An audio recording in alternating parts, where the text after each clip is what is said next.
surrendered. To be used by the Lord as He wills. For some of us, it may mean, Lord, I surrender. I will go to Lebanon. And for somebody else, it will mean, Lord, I surrender. I will not continue to hold on to this desire to go to Lebanon.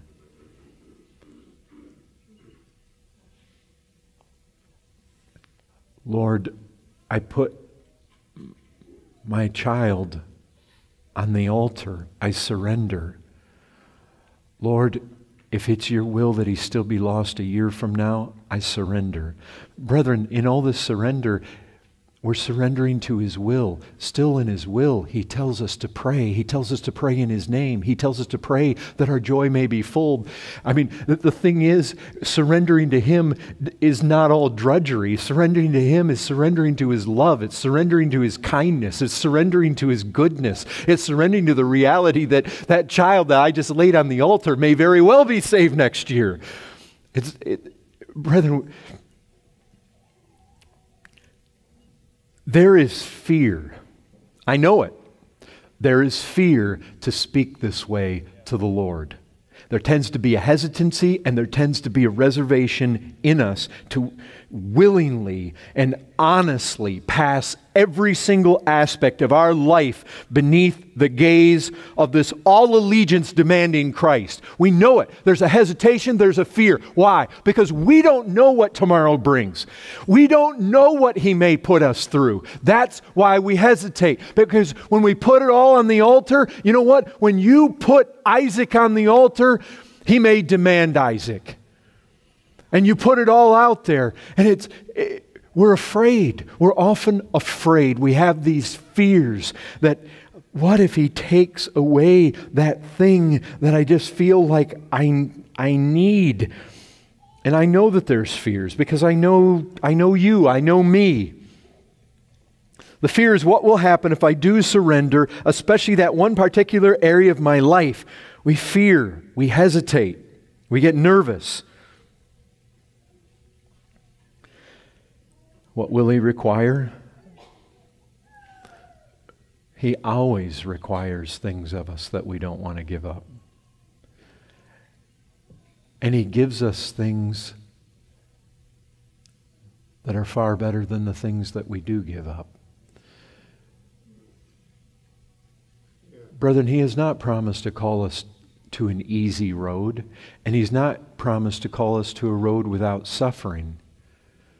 We need to be ready and resigned. The suffering is coming, brethren. The pain and the sorrows and the tears in this life, they're all ahead of us.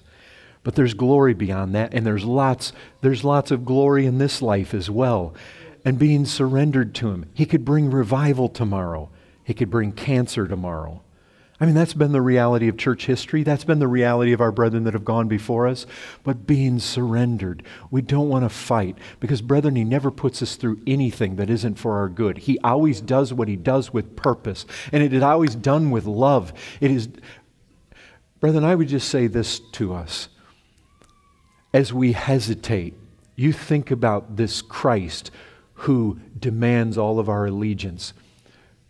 Has He not led you in the best possible way? Has He not been kind to you? We heard about His providences. Have they always been easy? No.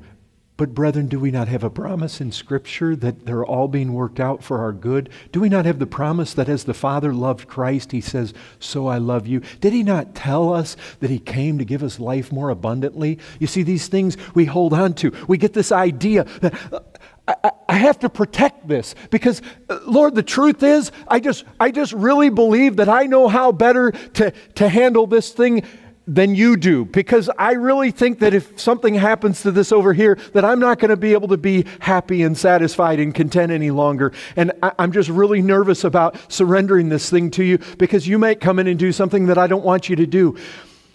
But brethren, we're infants, we're children. We don't know what is best for us. And He knows. And I guarantee when He comes and He cuts It is good. It is good for us. We can trust Him. Brethren, has He not always done everything that leads us to believe we can trust Him? You see, it's a trust issue. That fear, when it crops up, it's a trust issue. And He tells us, I love you. He tells us, I came that you might have life more abundantly. Brethren, we try to hold on to things. And you as a Christian, you know this. How often have we been in that place? Oh, we're trying to hold on to this thing. We're trying to protect this thing. And the longer we try to hold on to it and protect it and keep it from Him and shelter it and hold it back, the more miserable we become. And when you let it go, joy. I mean, the cases are many-fold. Don Johnson and his arrowheads, many of you have heard that story.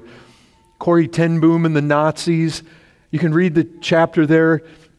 Hudson Taylor, those of you that got that, just concerning the mission. Men and women throughout history, they come to these points of resignation, and what happens? Is it misery? No, it's joy. There is so much joy and surrender.